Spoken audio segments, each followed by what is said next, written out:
G'day YouTube, Warbles on a lot here. Welcome to part 6 of Australia's National Day of Shame, which is a book reading of Darwin 1942, Australia's Darkest Hour by Timothy Hall. And because I've run into some problems uploading more than 15 minutes, I'll try and keep this under 15 minutes. Okay, so we're talking about the third part of the chapter called The Attack on the Harbour, and the Neptuna has just blown up. Blew up because it got hit by bombs while it was tied up to the wharf while it was full of high explosives and depth charges. It was tied up to the wharf a week after it got to Darwin because every time the wharfies had a go at unloading it, somebody in the Navy reckoned their vessel was much more important, so therefore the Neptuna got shifted away and the Navy vessel got pulled up against the wharf because that was the only place where they had an oil refuelling hose, was on the wharf. So it wasn't because of the unions were arseholes and the wharfies weren't working. That isn't why the Neptuna was full of explosives tied up to the wharf.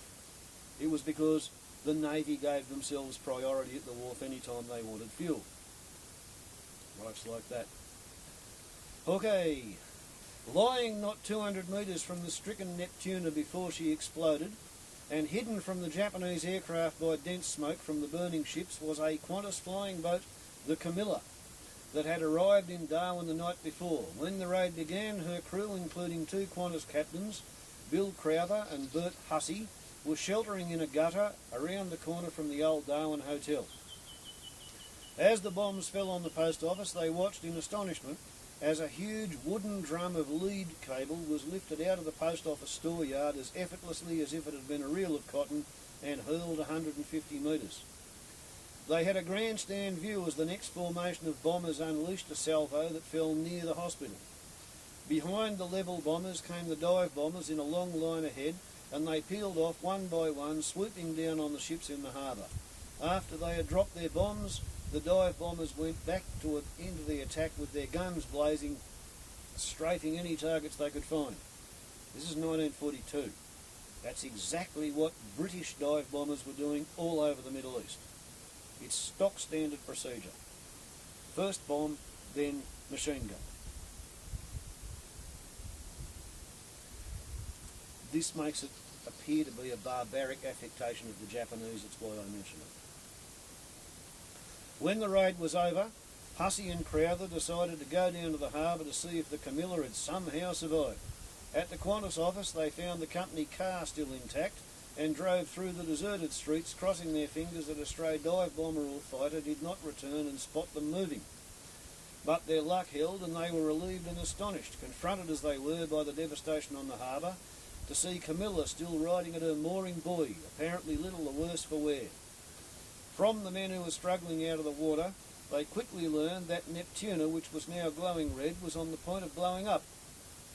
And they needed no one to tell them that if that happened, Camilla would be reduced to a twisted pile of metal. It never occurred to either of them that they should not try to save her.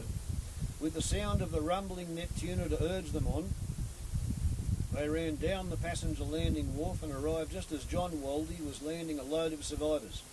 Quickly he ferried them out to the big 4-engined aircraft, saw them on board and left them. There was only time for a superficial examination, but the only damage they could see were two small shrapnel holes in the elevators, neither of which would interfere with her flying ability. Their greatest risk was of underwater damage from a near miss, but there was no way that they could check that out. Between them, the two captains started the engines and cast off, and with Bill Crowther at the controls they turned into wind and gradually increased speed. There was a heart-stopping moment when they heard an explosion below them, but a hurried investigation revealed that it was nothing more serious than a pantry window blowing out. As Camilla reached take-off speed, Crowther muttered a prayer and eased the big flying boat into the air. As it left the water, they heard the explosion as Neptuna blew up. Perfect timing. Warbles on a lot. Malt liquor history of World War II. At first, Crowther had intended taking Camilla no more than a few kilometres down the coast and then hiding her in the mangrove swamps. But as Bert Hussey pointed out, if the tide went out at the wrong time, they would be left high and dry on the mud. In the end, they decided to fly on to Groot Island. Dutch, G-R-O-O-T-E, new word, capital E-Y-L-A-N-D-T, Groot Island, in the Gulf of Carpentaria, where they landed safely. They stayed there only until 4 o'clock that afternoon and then refuelled and returned to Darwin to evacuate the rest of the Qantas staff whom they had to leave behind. They timed their flight so that they would arrive just before dark, and as they did not have a radio operator, they arranged to be called every half hour on the 700-kilometre journey with a signal to tell them that Darwin was not being attacked. Like the majority of people in Darwin, they fully expected a Japanese landing to follow the air raid, and they would be helping nobody if they arrived over the town to find it occupied by the enemy. Nobody in Australia expected the Japanese to stop where they did. Nobody in Australia had considered the idea that the Japanese did not have the soldiers and they didn't have the boats with which to invade Australia and make the invasion stick. Nobody in Australia considered the idea that all they wanted to do was sit there and bomb Australia from Ambon and from Timor. We knew that we had no fighters in Australia. On this day there was one Hawker Hurricane in the whole of Australia and it had no machine guns. It was only for flying at air shows in order to recruit Australians to join the Empire Air Training Scheme and then go and bomb Germany.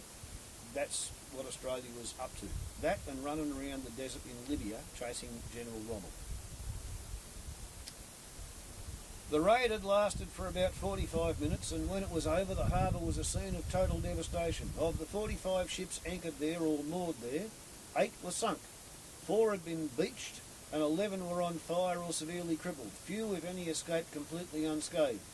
Of the 243 people known to have died in the raid, 160 were on ships in the harbour, including 80 on the Peary and 45 on the Neptuna.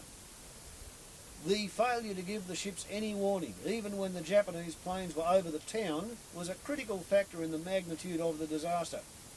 The standard of bombing was unquestionably high. It was the same guys who bombed Pearl Harbor. It was a Japanese elite force, particularly by the dive bombers, but with little effective opposition and 43 stationary ships, it would have been surprising if they had have missed. For the warships especially, the failure by the Australian services on shore to give proper warning was catastrophic.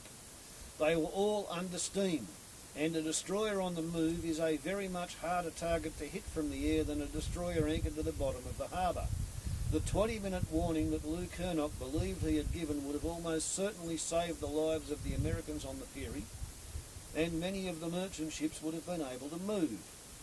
It would have allowed time for many of the crewmen to be taken to the comparative safety of the shore, and in particular it would have given time for the Neptuna to be pulled clear of the wharf. As it was, Commander Mitsuo Fuchida could lead his pilots and crews back to the carriers in the knowledge that he had probably lost no more than 5 of his aircraft. Not all his pilots, however, were remaining behind involuntarily, for one had parachuted out of his aircraft even before the raid began. Raised eyebrows. As he passed over Bathurst Island, the 20-year-old airman jumped out, and the Australian intelligence officer who hurried to interrogate him was convinced that he had lost his nerve. Once captured, he was so frightened of being sent back to Japan that he willingly told the interrogator everything he knew. Great story, don't know if it happened, but that's in the official history. The Japanese had a last bonus still to come. On the way home, they came across the hapless Don Isidro, a Filipino crude freighter which had been attacked off the coast of Arnhem Land the day before the raid. Her captain, who was taking a cargo of ammunition and supplies to the Philippines, had worked out a long and devious detour after he had been attacked to throw the enemy off the scent. It took him along the Australian coast, but he had not bargained on arriving in the vicinity of Bathurst Island at exactly the time that the Japanese Air Force chose to launch their raid on Darwin. The Japanese left him alone on their way into Darwin, but on the way home they made no mistake. The ship was repeatedly attacked by dive bombers and was hit 5 times. As she took water fast, the crew abandoned ship, fearing that she was sinking under them, although in fact she drifted ashore and burned for several days. Of the 85 immediate survivors on the Don Isidro who reached Bathurst Island after being in the water for 10 hours, 11 died on the beach and were buried there, while 2 more died in Darwin after being taken there several days later. One other ship had the bad fortune to be in the same area, the US supply ship Florence D, which, like the Don Isidro, had a Philippine crew, had attracted the attention of the Japanese even while they were heading for Darwin.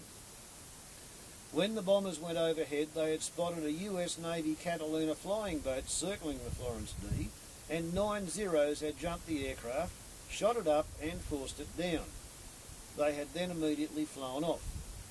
2 pilots and 6 other crewmen survived the attack and were picked up a half an hour later by the Florence D.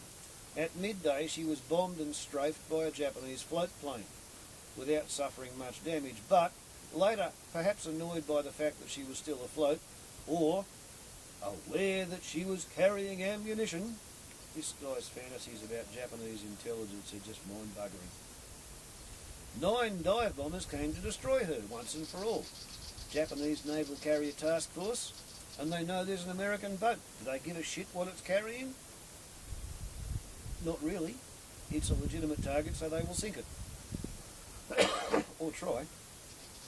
The Florence D was unarmed, and she was actually on her way to answer the SOS of the Don Isidro when the Japanese pounced. The dive bombers scored 4 direct hits and 5 near misses, and the Florence D sank immediately. The crew and 7 survivors from the Catalina, 1 died in the attack, abandoned ship. They managed to reach Bathurst Island, and after being spotted by an RAAF search plane, were rescued by HMAS Warrnambool and by the mission lugger St Francis. The injured from the battered ships in the harbour were taken ashore, while the Manunda continued to serve as a casualty clearing station. For the injured, it was the one stroke of good fortune in a terrible day that she was there at all. She had been on her way to Singapore, but as conditions there deteriorated, it was decided that it was too dangerous for her to proceed, and she was ordered back to Darwin. She saved many lives. The next day it was decided to send her round the coast of Perth, even though the direct hit behind the bridge had left her without radio, direction finder or echo sounder. It was planned that she would slip out of Darwin on the night tide and keep close to the coast all the way. She would take with her as many as possible of the most severely injured patients in the town, or among those who were still on board. The next day the dead were taken ashore, and in their place came 190 men from the civil and military hospitals who could not be given the specialist treatment they urgently needed. When the Manunda sailed that night, she had 266 patients crammed between her decks. It was predicted that several of them would not survive the journey, and in all, 19 died before she reached the safety of Fremantle 6 days later. At first, she hove to each morning while a burial service was held, but the engineers told her captain, Thomas Minto, that if he kept halting the engines, there was a real risk that they would not start again. After that, the burial services were performed without even stopping. There were many on board the Manunda who cursed the day they had arrived in Darwin, but there were many too who wondered what kind of men had been given the responsibility for protecting the town, but who, when the emergency came, failed even to sound the alarm that would have given them the opportunity to protect themselves. And so, next chapter is called The Mistakes.